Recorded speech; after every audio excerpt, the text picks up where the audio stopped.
तो उपाय क्या है? उपाय यही है कि सीता के साथ इसका विवाह करा दिया जाए। अगर सीता के साथ इनका विवाह हो गया तो एक तो सीता का विवाह बहुत अच्छे लोग से, और दूसरा जब भी यह ससुराल आएंगे या हम लोग सीता से मिलने जाएंगे तो इनके दर्शन कर करके अपने आप को तृप्त कर लेंगे। सब अपने अपने स्वार्थ में लग गए, लेकिन सीता का विवाह तो तभी हो सकता है जब शंकर जी का धनुष टूटे। तो जब शंकर जी का धनुष याद आता तो सब कहते यह तो हो नहीं सकता, ये दोनों बेचारे इतने कोमल, इतने सुकुमार, और शंकर जी का धनुष तो इतना कड़ा के तोड़ने को छोड़ो कोई हिला ही नहीं सकता। लेकिन मन में सबके इच्छा है। कोई कह रहा है कि जनक जी बूढ़े हो गए हैं इसलिए उनका दिमाग अब काम नहीं करता। अरे प्रतिज्ञा लेने की क्या आवश्यकता है? जब देखो तब ये क्षत्रिय लोग प्रतिज्ञा ले लेते हैं धनुष उठा करके, और उनके साथ जो उनके सब सचिव लोग हैं उनको भी अकल नहीं है। राजा को उचित सलाह देने के लिए मंत्री होते हैं, ये लोग भी राजा के हां में हां मिलाए रहते हैं कि हां प्रतिज्ञा ले लीजिए। समझाना चाहिए था कि भगवान शंकर के धनुष को तोड़ने वाला इस संसार में कोई है ही नहीं, तो क्या सीता का विवाह नहीं होगा? और राजा जनक अगर प्रतिज्ञा लिए हैं तो अपने प्रतिज्ञा को अपनी पुत्री के भलाई के लिए त्याग देना चाहिए। बच्चे की भलाई के लिए हम लोग कुछ भी कर सकते हैं, तो राजा जनक को अपने प्रतिज्ञा कैंसिल करिए, छोड़े, और सीता का विवाह राम से करें। क्यों? क्योंकि राम से जब विवाह होगा तो नयन सुख सबको मिलेगा। राम लक्ष्मण अपना टहल रहे हैं, वह स्थान भी देखे जहां यज्ञ होना है। घर चले आए, चंद्रमा को देखते हैं राम जी, सोचते हैं कि रात कितनी जल्दी कटे।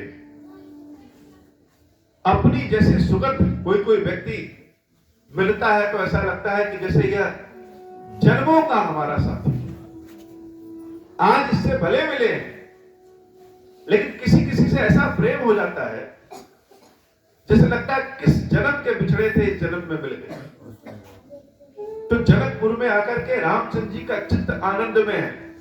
चंद्रमा भी यहां का बड़ा अच्छा लग रहा है। सुबह होती है, ऋषि विश्वामित्र कहते हैं फूल ले आओ। दोनों भाई जाते हैं फूल लेने। फूल लेने कहा जाए, जैसे हम लोग बहाना ढूंढते हैं कि किसी बहाने घूमने को मिले। उसे दोनों भाइयों से कहा फूल ले आओ, तो दोनों फूल लेने पास वाले पेड़ में नहीं गए। कहां गए? सीधे महाराज जनक का जो अपना सरकारी बगीचा है वहीं पहुंच गए। क्यों? क्योंकि चाहत है, इच्छा है कि जिसके लिए स्वयंवर हो रहा है एक बार उसको देखे तो कौन है। और सुबह सुबह का समय देवी जानकी अपनी सहेलियों के साथ उसी पुष्प वाटिका में स्नान करने, पूजन करने, देवी पार्वती का ध्यान करने आई। देवी सीता की सहेलियां सीता से कह रही हैं कि जानकी, दो किशोर वय के, सीता जी की उम्र कितनी थी? अगर रामचंद्र जी 16 साल 17 साल के हैं तो देवी जानकी की उम्र मात्र 10 या 11 साल की। पहले विवाह में कन्यादान होता था, आज भी होता है कन्यादान, लेकिन कन्या किसे कहते हैं? 13 साल की अवस्था के पहले। तो देवी सीता अपनी सहेलियों के साथ आई हैं। सारी सहेलियां कह रही हैं कि सुना है कि जनकपुर में 2 बालक आए हैं और वह देखने योग्य है, बड़े सुंदर है, चर्चा उनकी है। और चर्चा तो यह भी है कि बहुत बड़े चमत्कारी हैं, जादूगर हैं, पत्थर से स्त्री बना देते हैं, वो भी ऐसी वैसी नहीं, बड़ी सुंदर। तो चर्चा चली रही थी और देवी जानकी आ रही है, उनके पैरों की पाजेब झन झन झन बज रही है। समय जैसे लगे कि स्थिर हो गया है, कोई किसी से मिलने वाला है। राम और लक्ष्मण बात करते जा रहे हैं। राम के कानों में उस पायल की जब झनकार पड़ी तो लक्ष्मण से पूछते हैं, लक्ष्मण यह मधुर ध्वनि कहां से आ रही? न जाने कितने पायलों की झनकार, घुंघरुओं की झनकार राम सुने होंगे, आज तक प्रश्न नहीं किए। आज प्रश्न पूछ रहे हैं कि यह कहां से आ रही? लक्ष्मण भैया उंगली उठाते हैं कि वहां से आ रही। और जब झाड़ियों के बीच से इधर से राम जाते हैं और उधर से जानकी आती हैं, तो बीच में एक झाड़ी है, और जब झाड़ी खत्म होती है दोनों एक दूसरे को देखते हैं। पहली बार जानकी को देखा और जानकी राम को देखी और दोनों एक जगह ही स्थिर हो गए। आंखें खुली की खुली। यह पलक जो हम लोग की झपकती है, इस पलक के देवता का नाम है निमि। निमि का काम है कि पलक हमेशा झपकाते रहते। जब निमि ने देखा कि जानकी राम को देख रही हैं और राम जानकी को देख रहे हैं, तो सोचते मेरा यहां क्या काम, मेरा यहां क्या काम? अगर हमारी पुत्री और दामाद मिल रहे हैं तो वहां हमारा क्या काम? तो निमि उस पलक को छोड़ करके चले जाते हैं। अब आंख है कि देख रहे हैं, वह पलक नीचे झपकती ही नहीं, दोनों एक दूसरे को देख रहे हैं। और लक्ष्मण भैया सोच रहे हैं कि महाराज अब आगे बढ़िए, ये तो बढ़ ही नहीं रहे। सारी सहेलियां जानकी को कह रहे हैं कि अब यही खड़ी हो जाएगी, आगे बढ़ जाओ। दोनों आगे बढ़ जाते हैं। अब कहां देवी जानकी का मन पूजा करने में लग रहा है। पार्वती मैया को आरती दिखाना है, सीधा उल्टा आरती हो रही है। सब श्रृंगार करने के बाद जल चढ़ाया जा रहा है। तो उनकी सहेलियां कहती हैं कि जानकी, अब पार्वती देवी भाग नहीं जाएंगे, मन तुम्हारा लग नहीं रहा है, तो जो भाग रहा है पहले उसको देख लो, वो भी 5 मिनट बाद नहीं मिलेगा। जानकी दौड़ करके फिर से जाती है और राम को देखने लगती है। और राम भी अपना फूल और सब वही छोड़ छाड़ के जानकी को देख रहे हैं। लेकिन तब तक देवी जानकी के मन में आता है कि हमारे पिता ने एक प्रण किया, और प्रण है कि जो शंकर जी के धनुष को तोड़ेगा, जानकी का विवाह उसी से होगा। जब यह प्रण याद आता है, तो जैसे राम मर्यादाशाली है, वैसे जानकी भी मर्यादित है। पिता के विरोध में नहीं जा सकते। पिता इतना स्नेह करते हैं, जानकी अपनी जान भले दे देगी, लेकिन पिता के विपक्ष में नहीं जा सकते।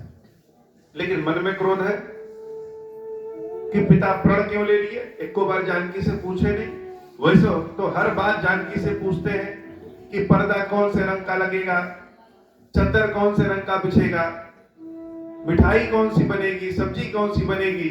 लेकिन जब जानकी का वर ढूंढना आया, तो पिता लोग अपने पुत्रियों से पूछते हैं। जानकी के भी पिता ने अपनी पुत्री से पूछा नहीं, क्योंकि पिता जानते हैं कि जिसको हम चुनेंगे अपनी पुत्री के लिए वह श्रेष्ठ होगा।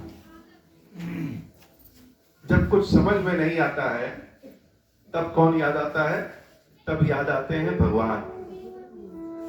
जब अपनी सारा बल खत्म हो जाता है, तब याद आते हैं भगवान कि कोई है जो असंभव को भी संभव बना सकता है। जानकी माता दौड़ करके पार्वती मैया के पास जाती है, और पार्वती देवी की जो उपासना, जो स्तुति वो गाती है, बड़ी अद्भुत। नवरात्रि में जो दुर्गा सप्तशती का पाठ न कर पाए संस्कृत में या बड़ा लगे, वह श्री रामचरितमानस का यह देवी पार्वती की स्तुति पढ़ ले, तो दुर्गा सप्तशती पाठ का फल उसे प्राप्त हो जाता है। जानकी मैया रोते बिलखते पार्वती माता के मंदिर में जाती हैं, उनके चरणों को पकड़ करके रोने लगती हैं और चिल्ला चिल्ला करके गाती हैं, जय जय गिरिवर राज किशोरी, जय महेश मुख चंद चकोरी। हे पर्वत की पुत्री माता पार्वती, हे भगवान शंकर के मुख की तेज, शिव जी का जो मुख का तेज है वह स्वयं पार्वती, मुख चंद्र चकोरी। शंकर जी का मुख चंद्रमा से भी ज्यादा चमकीला है, और अगर शंकर जी का मुख चंद्रमा से भी ज्यादा चमकीला है तो चांदनी स्वयं पार्वती। भगवान शंकर के मुख की चांदनी, हे देवी पार्वती, जय गज बदन सडासन माता, हे भगवान गणेश की माता, हे भगवान कार्तिकेय की माता, जगत जननी दामनि दुति गाता। आप केवल गणेश और कार्तिकेय की ही माता नहीं है, आप इस जगत की जननी हैं, और आपके शरीर की चमक बिजली की चमक के समान है। आप इतनी सुंदर हैं, नहीं तव आदि मध्य अवसाना, आपका न आदि है न अंत है न मध्य है, कोई जान नहीं पाया देवी आपको। अमित प्रभाव वेद नहीं जाना, वेद भी आपके अमित प्रभाव का वर्णन नहीं कर सकते, यह जानकी क्या कर पाएगी। भव भव विभव पराभव कारिणी, विश्व विमोहनी स्वबस बिहारिणी। संसार का उत्पन्न करने वाली, संसार को कौन उत्पन्न किया है? हे देवी आपने किया है। संसार का पालन करने वाली और संसार का नाश करने वाली देवी आप ही हैं। अपनी मोहनी से आपने संपूर्ण संसार को मोहित कर रखा है। हे देवी पार्वती, इस सीता की विनती को सुनिए। पति देवता सुतीय महु, मातु प्रथम तव रेख। सुहागिन स्त्रियों में जब नाम आता है, हे देवी पार्वती, उसमें सबसे पहले आपका नाम आता है। और संसार में जितनी भी पूजा पद्धति है सब आपकी ही पूजा होती है। महिमा अमित न सकही कही, सहस शारदा शेष। आपकी महिमा स्वयं शारदा मैया, शेषनाग जिसके एक मुख है वह भी नहीं कर सकते हैं। यह जानकी आपकी महिमा क्या कह पाएगी। सेवत तो ही सुलभ फल चारी, वरदायनी पुरारी प्यारी। आपकी सेवा करने से धर्म अर्थ काम मोक्ष सब कुछ प्राप्त हो जाता है। और आप हैं कौन?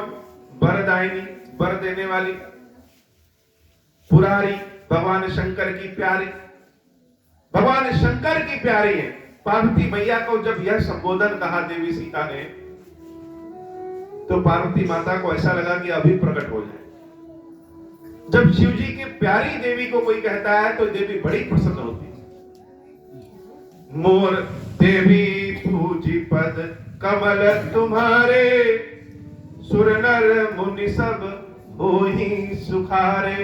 हे देवी, आपके चरणों की पूजा देवता भी करते हैं, ऋषि भी करते हैं, मनुष्य भी करते हैं, सब लोग आपकी पूजा करते हैं और सब सुखी हो जाते हैं।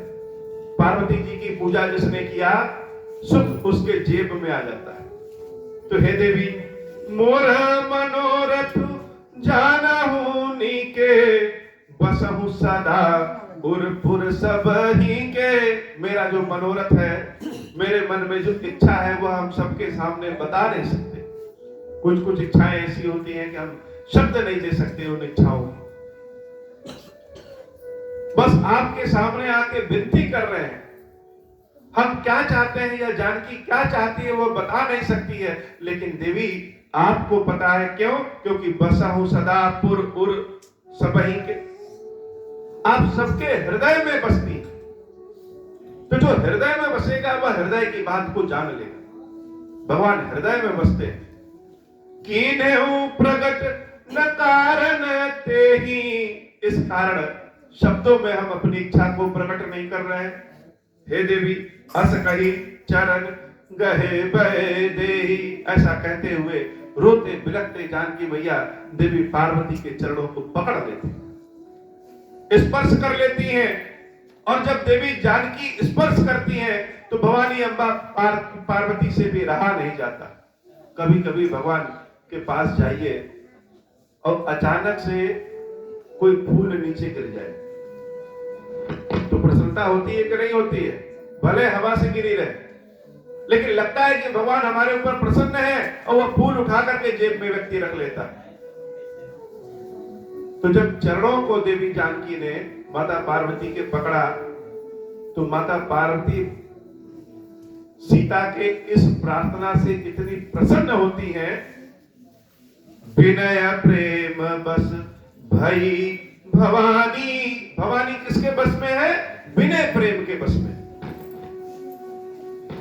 जैसे मां अपने बच्चों के प्रेम के बस में हो जाती है, वह जगदंबिका है।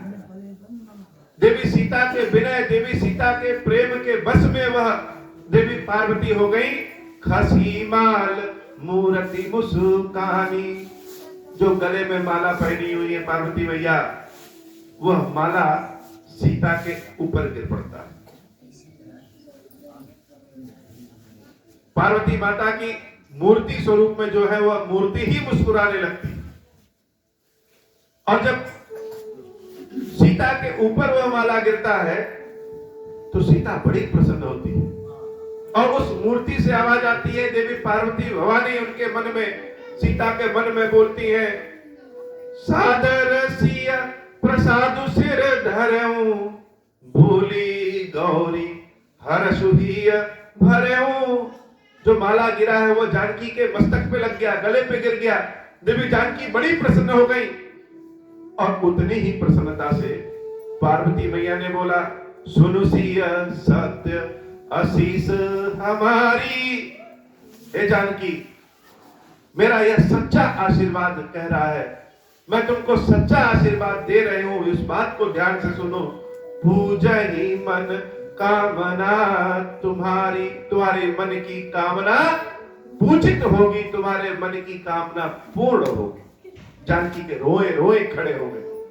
जिस चीज की इच्छा करिए और देवी आशीर्वाद दे दें कि हम पूर्ण होगी, तो रोए रोए तो अपने आप खड़े हो जाए। और कहा क्या? सुन सिया सत्य आशीष हमारा। हे सिया, हे सीता, यह सत्य आशीर्वाद है हमारा कि मन की कामना तुम्हारी पूर्ण होगी और पूजित होगी।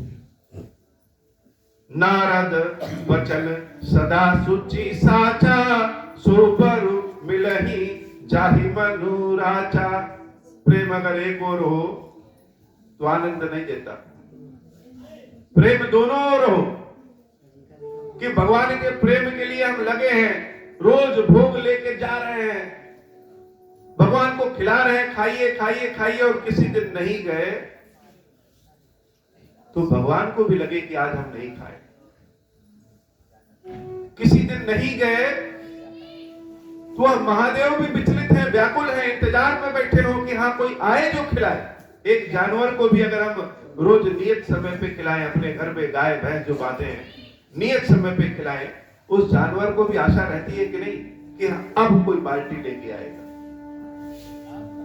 रास्ते से बहुत लोग जाते हैं, किसी की ओर नहीं देखता, लेकिन जो रोज खिलाता है उसको देखते ही प्रसन्नचित्त हो जाता है कि अब लेकर के आएगा। तो जिसको हृदय में बिठाया है, जिसको घर में मूर्ति के रूप में बिठाया है, वह भी तो इंतजार करेगा। तो प्रेम दोनों ओर हो तो बड़ा आनंद। तो हे जानकी, सो बरु मिलहि जाहि मनु राजा। तुम बोलो चाहे ना बोलो, लेकिन हम जानते हैं कि तुम्हारे मन में क्या है, और जो वर तुमको अच्छा लगा है वही वर तुमको मिलेगा। सबसे बड़ा आशीर्वाद स्त्रियों के लिए, पुत्रियों के लिए कि उनका वर उनके मन पसंद मिले। देवी पार्वती का आशीर्वाद और पार्वती मैया प्रसन्नचित्त, देने में प्रसन्नचित्त। कभी कभी देने में आनंद आता है, किसी को कोई उत्तम पात्र व्यक्ति मिल जाए तो उसको देने में। कोई कोई होता है जिसको खिलाने में बड़ा आनंद आता है। किसी किसी को खिला दीजिए तो जबरदस्ती खिलाना पड़ता, मन नहीं है रोटी बनाने का। लेकिन अभी मायके का कोई आ जाए तो आधी रात में भी उठ के बना देंगे। तो पार्वती मैया देने में बड़े प्रसन्नचित है, दे रही है और हर्षित होकर के गा रही है, गाते हुए कह रही है, मनु जाहिरा चेहु मिली हो सोबरु सहज सुंदर सावरो। हे देवी सीता, जो मन में तुम्हारे, कौन मन में है?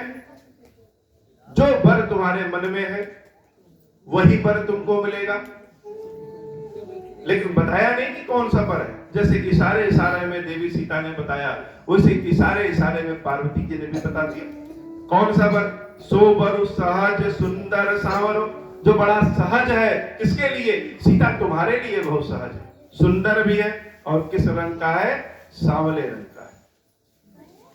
वह वर तुमको मिलेगा। मन जाहिरा चेहु, मन में जिसकी रचना तुम्हारे है वह तुमको मिल जाएगा, सांवले रंग का। तो सांवले रंग के तो बहुत लोग हो सकते हैं, इसलिए फिर से कहा, करुणा निधान सुजानुशीलु। वह करुणा निधान है, भगवान स्वयं है, सुजान, बहुत बुद्धिमान, शीलवान है, बुद्धिमान होने के बाद भी मर्यादित है, स्नेह, स्नेहित, और सबसे बड़ी बात, स्नेहु जानत रावरो। वह भी जानता है सीता कि तुम्हारे मन में उसके लिए बहुत प्रेम है। तो प्रेम जब दोनों जान जाए, भक्त भगवान दोनों जान जाए, तो प्रेम का अलग आनंद है।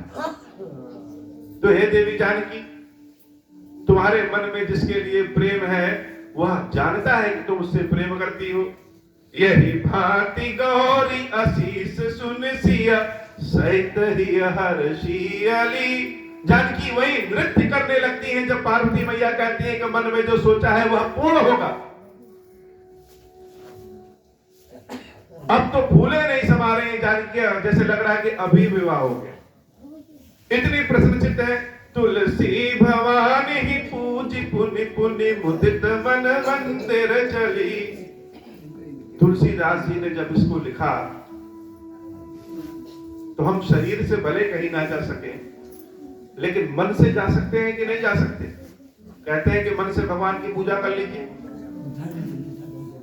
तो तुलसीदास जी जब रामचरितमानस लिख रहे हैं, यह प्रसंग ऐसा है कि वो लिख भले रहे हैं, लेकिन मन से वही देवी सीता और पार्वती के पास पहुंच जाते हैं, ध्यान में पहुंच जाते हैं। कहते हैं तुलसी भवान ही पूजी पुनि।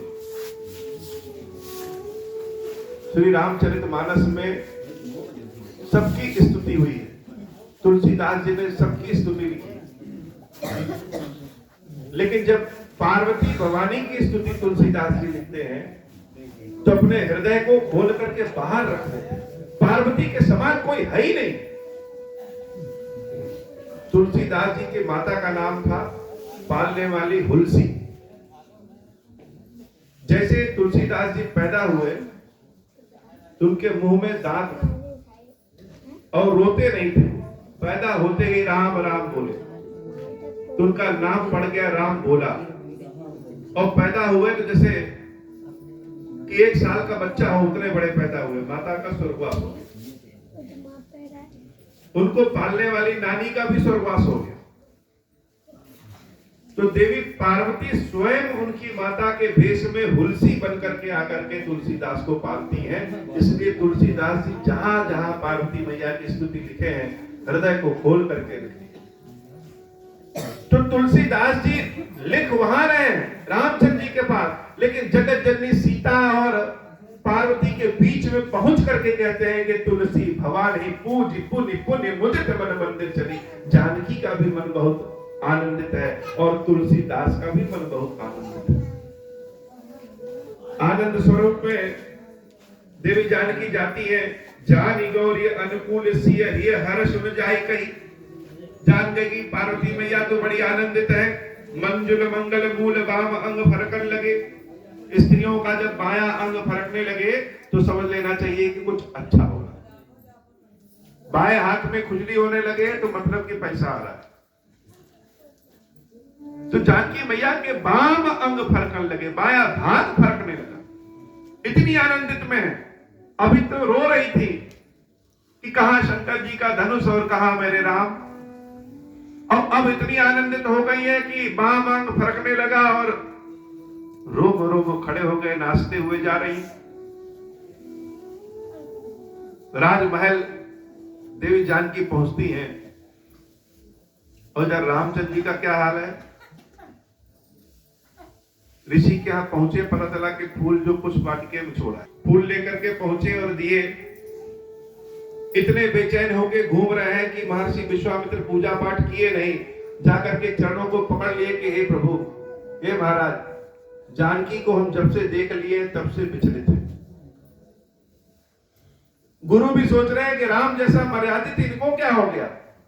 यह तो लोग देख करके बात करते हैं और अपने गुरु से कह रहे हैं कि जब से जानकी को देखे हैं तब से परेशान है। लेकिन गुरु नाराज नहीं हुए। गुरु तो आनंद में कि जिस कार्य को हम लेकर के आए थे वह कार्य हो गया। रात्रि हुई, नींद तो कोसों दूर हो गई, नींदें नहीं आ रही।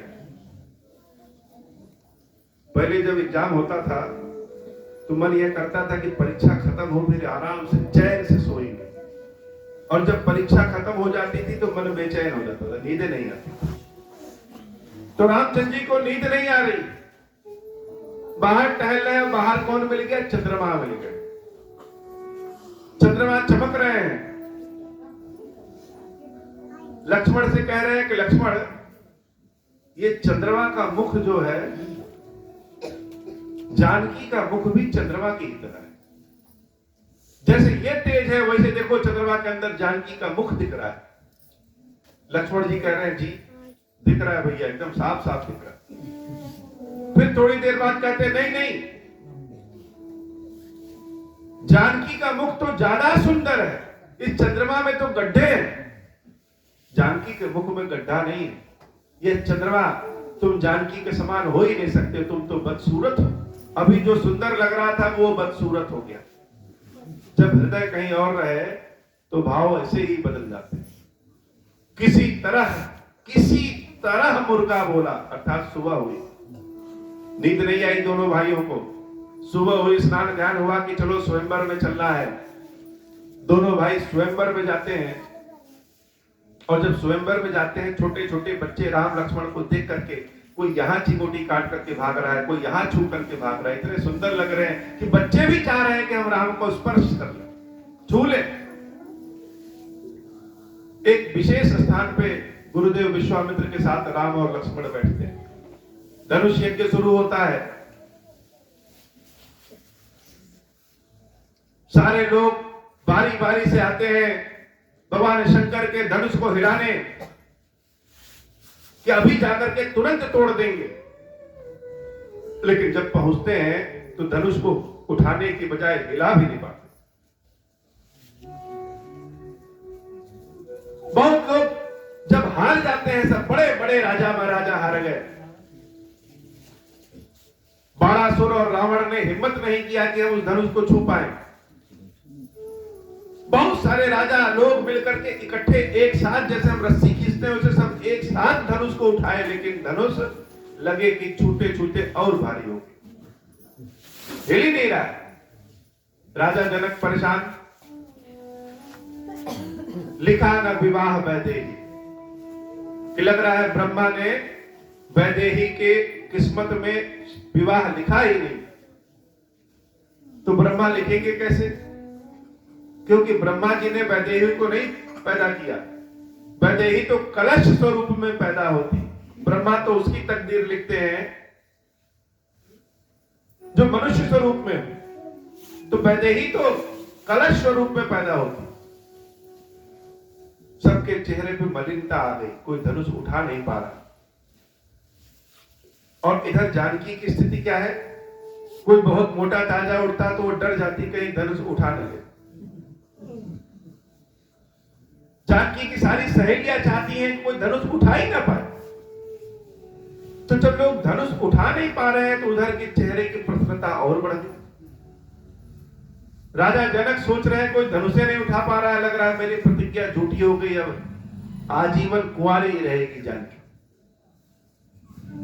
क्रोधित हो जाते हैं, कहते हैं यहां धरती वीरों से खाली हो गई, कोई धनुष नहीं उठा सकता। लक्ष्मण जी भगवान के आवेशा अवतार, वो हमेशा आवेश में होते हैं अपने रामचंद्र जी के लिए। बड़े प्यारे हैं लक्ष्मण जी। लक्ष्मण जी की जितनी बड़ाई की जाए उतनी कम। उन्होंने घोषणा किया कि अगर कोई रघुवंशी इस धरती पे है तो यह हो ही नहीं सकता कि असंभव है। इस धनुष को तो हम वैसे तोड़ देंगे जैसे मिट्टी के गेंदे को फोड़ दिया जाता है। एक बार आदेश तो दे राम, फिर देखिए धनुष कैसे तोड़ते हैं। लेकिन धनुष तोड़ना किसको था? रामचंद्र जी को। सब थक हार के जब परेशान हो जाते हैं तब विश्वामित्र जी कहते हैं कि राम उठो और धनुष तोड़ो। जैसे सब लोग यही चाहते हैं कि राम उठो और धनुष तोड़ो। अब मौका मिला है, एक मौका मिला है कि जानकी के साथ राम का विवाह होगा और राम के नयन सुख हम भी ले सकते हैं। भगवान राम जब उठते हैं तो लक्ष्मण जी अपने पैर से धरती को दबा देते हैं कि रामचंद्र जी जब धनुष तोड़ेंगे तो धरती हिल जाएगी। इसलिए धरती को दबा देते हैं, आदेश देते हैं कि सारे देवताओं को सब थाम के खड़े रहो, धनुष टूटने वाला। और जानकी की स्थिति क्या है? जानकी की स्थिति बेचैनी और बढ़ गई। कहां कठोर धनुष और कहां दुबले पतले राम जी एकदम सुकोमल फूल की तरह। धनुष ये कैसे तोड़ पाएंगे? और टूटेगा नहीं तो जानकी से विवाह नहीं होगा। देवी जानकी की माता सुनैना कहती है कि ये कैसे धनुष तोड़ेंगे? ये है तो बड़े सुंदर, हम चाहते भी हैं कि धनुष तोड़ लें। सारी प्रजा चाहती है कि धनुष टूट जाए, लेकिन सब चिंतित हैं कि राम धनुष कैसे तोड़ेंगे? इतने सुकोमल, ये तो इतने सुकोमल है, ये कैसे धनुष तोड़ेंगे? बड़े बड़े नहीं तोड़ पाए।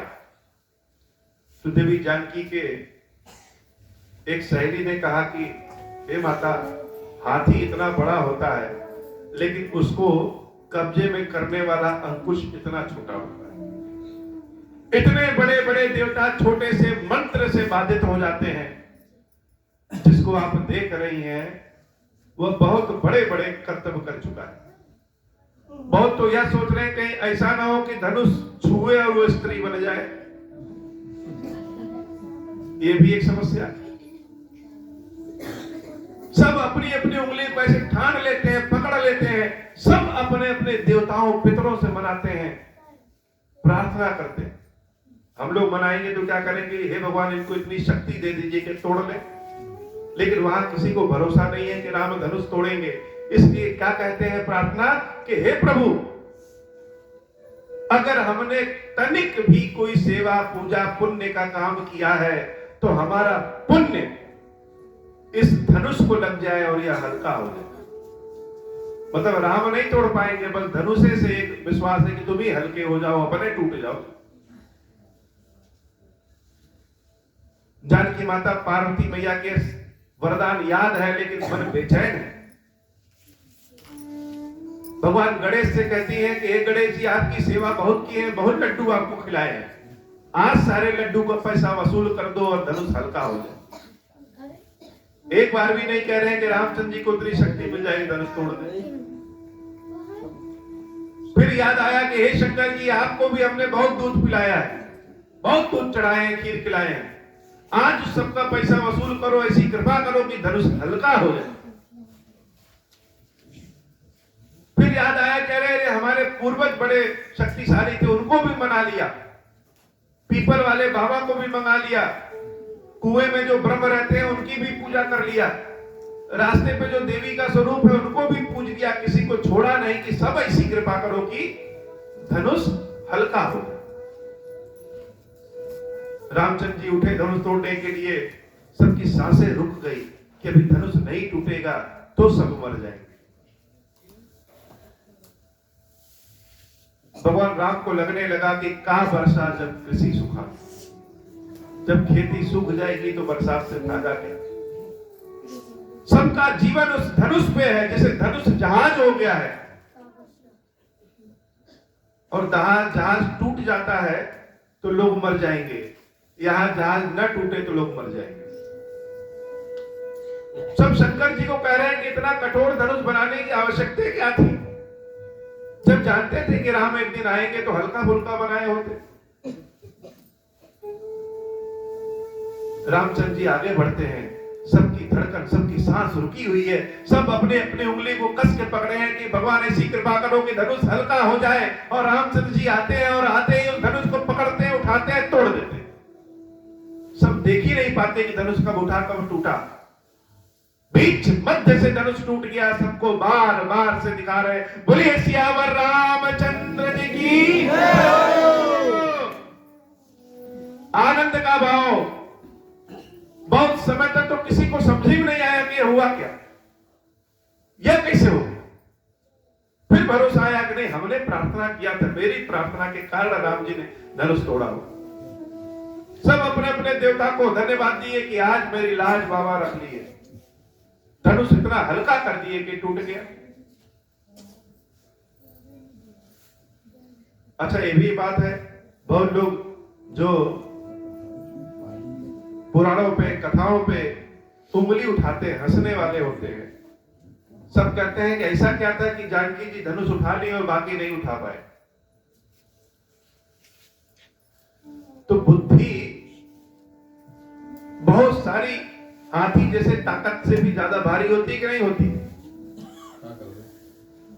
शीशी का ढक्कन कैसे बंद होता है, चूड़ी पे। अब आप उसको खींचिए कसके तो क्या उखड़ेगा? नहीं उखड़ेगा। मोबाइल का पासवर्ड होता है 4 5 7 8, जो डाला होता है वही जानता है।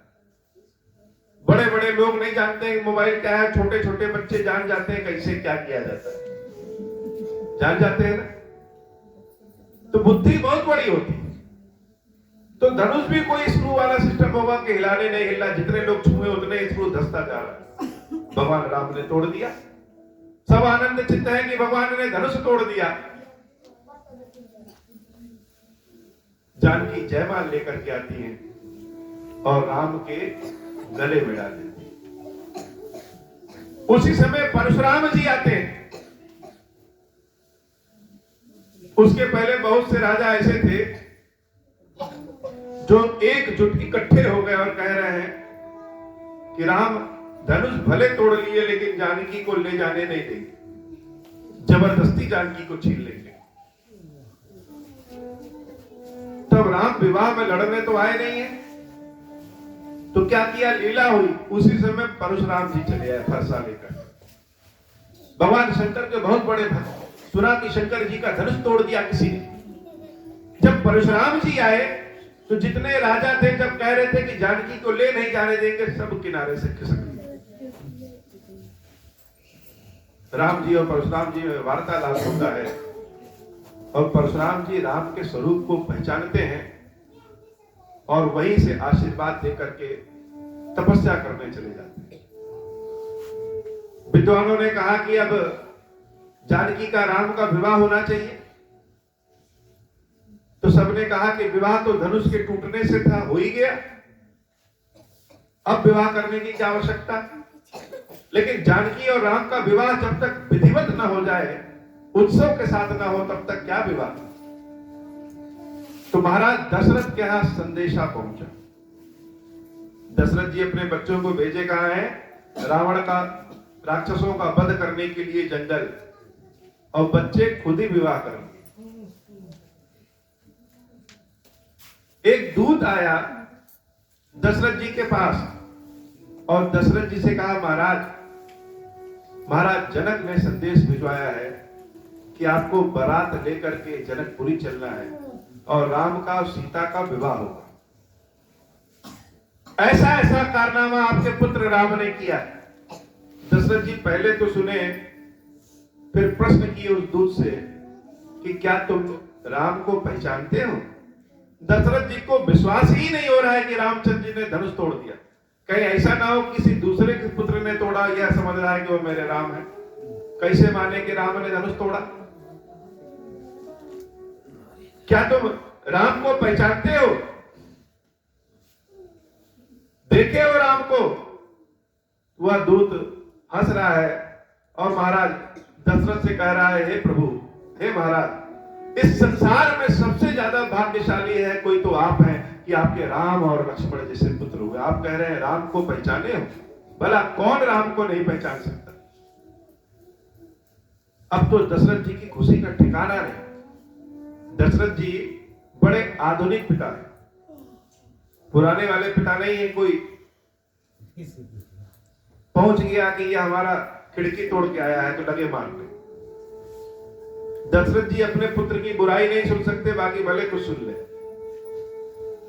पिता की खुशी में उनकी खुशी है। दशरथ जी आनंद भाव में, अचानक उनको लगा कि बच्चे बड़े हो गए, उनका तो विवाह होना चाहिए। हम लेट किए इसलिए खुदे कर लिए। आप लोग भी अपने बच्चों का विवाह सही समय पे कर दीजिए। बारात चलती है, भैया भरत और शत्रुघ्न जी आनंद है कि राम का विवाह होने वाला है। पूरा अयोध्या आनंद में है। राशन पानी लेकर के सब जाते हैं बारात, खुशी का ठिकाना नहीं। चारों ओर उत्सव, डम डम डम डम डम डम डम बज रहा है, नाचते खेलते। आज की बारात उसके सामने फेल है। बारात जनकपुरी पहुंची, स्वागत हुआ। विवाह का डेट अभी निर्धारित नहीं है। जनक जी पहले बारातियों को बुला लेते हैं, खूब खिलाते पिलाते हैं 10 दिन। बाराती भी एकदम मस्त, अयोध्या जाने का नाम ही नहीं ले रहे हैं। यहाँ बढ़िया बढ़िया भोजन पकवान मिल रहा है, जाने की क्या आवश्यकता। 10 दिन बीत गया, तब पत्रा पोथी मंगाया जाता है। किस दिन विवाह किया जाए यह तिथि निर्धारित होती है। पता चला कि 15 दिन के बाद विवाह होगा, यानी 15 दिन और रहने का सुख है। अब तो और आनंद है, कुछ करने नहीं, बस खाना पीना आनंद है। राम की खुशी ऐसी है, सीता जैसी बहू मिल रही है, इतनी अच्छी खुशी। विवाह का दिन आता है और विवाह शुरू होता है। विवाह हो जाता है। राम के वाम भाग में जब जानकी बैठती है तो बाबा कहते हैं, बैठे बरासन राम जानकी मुदित मन दशरथ भय। राम के वाम भाग में जब जानकी बैठती है तो इतनी सुंदर लगती है दोनों जोड़ी कि दशरथ जी देख देख करके मगन। अपने पुत्र और पुत्र वधू को देख रहे हैं तो दशरथ जैसा भाग्यशाली संसार में कोई नहीं। बार बार अपने सीने को ठोक रहे हैं कि हमारे कर्म, सत्कर्म कितना अच्छा है। खीरेश्वर महादेव ने आशीर्वाद जो दिया, वह आशीर्वाद तो केवल पुत्र का दिए थे, तो यह तो पुत्र वधु पुत्र से भी बढ़ के सुंदर, बड़े आनंदित हैं। तनु पुलक पुण्य पुण्य देखी अपने, सुकृत सुर तरु फल नए। अपने हाथ को बार बार देख रहे हैं, इतनी अच्छी अच्छी रेखाएं। भाग्यशाली, हमारे हाथ में भाग्य की रेखाएं बड़ी अच्छी हैं। शरीर पुलकित हो गया, मन मगन है, आंखों से आंसू खुशू के बह रहे हैं और अपने सुंदर कर्मों को याद कर रहे हैं कि हमारे कर्मों के नाते यह सुंदर है। बड़े आनंद में बड़ी भुवन रहा उछाहु राम। पूरे भवन में आनंद है। विवाहु भा सब ही कहा, सब कह रहे हैं अब विवाह पूर्ण हुआ। कही भांति बरन सिराती रसना, एक यहु मंगल महा। कैसे वर्णन कर सके। रसना अर्थात जिह्वा। यह जीभ उस उत्सव का आनंद का वर्णन नहीं कर सकते। क्यों?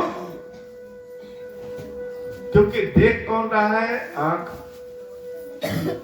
लेकिन आंख बोल नहीं सकती।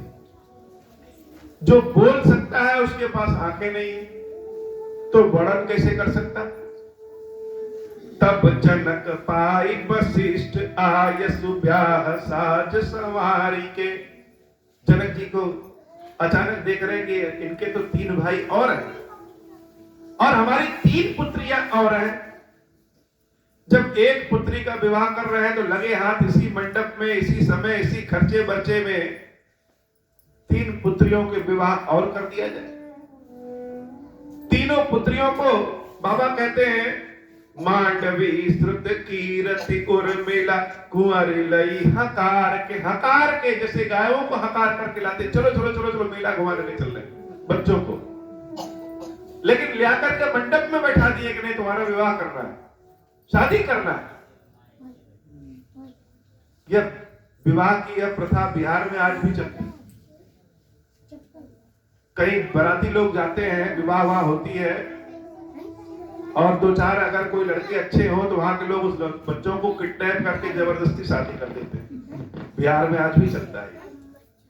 जनक जी महाराज कहेंगे, महाराज इसी मंडप में इन तीनों का विवाह कर दो, और राम का विवाह हो ही चुका। तो लक्ष्मण की पत्नी बनती है उर्मिला, भरत जी की पत्नी बनती है मांडवी, और लक्ष्मण और शत्रुघ्न जी की पत्नी बनती है श्रुतकीर्ति। अब एक ही मंडप में 4 दुल्हे और 4 दुल्हने, और आनंद। कृष के तु कन्या प्रथम जो गुणशील सुख शोभामयी, सब रीति प्रीति समेत कर सो ब्याहि नृप भरत गई। सब प्रेम पूर्वक हुआ, आनंद भाव में है। अनुरूप बर दुल्हन परस पर लखि सकुच ही हर्षहि। सब संकोच करके अपने अपने वर को देखना चाहती। विवाह तो करा दिए लेकिन देखे तो है ही नहीं। सब संकोच करके आंख उठा के देख रही हैं, और भरत जी, लक्ष्मण जी, शत्रुघ्न जी संकोच करके अपनी अपनी पत्नियों को देख रहे हैं। और जानकी डरी हुई। रामचंद्र जी के चरण को छूना है, जानकी के हाथ नहीं बढ़ रहे हैं चरण को छूने के लिए। पंडित जी कह रहे हैं पैर छुओ पैर छुओ, जानकी पैर नहीं छू रही। क्यों? इनके पैर में जादू है, छू देने से कहीं हम पत्थर न बन जाए। जब पैर से छू करके स्त्री बन गई तो पैर छुएंगे तो कुछ भी हो सकता है। छूना नहीं चाह रही है लेकिन बार बार कहने पे छूना पड़ रहा है। सब मुदित सुंदरता सराहै, सुमन सुरगन बरसहि। और कुंटल फूलों की बरसात हो रही, पर वधु प्रसन्न है, समधी समधी लोग प्रसन्न है, जनक जैसा समधी और दशरथ जैसा समधी। और बराती खाने पीने में मस्त है।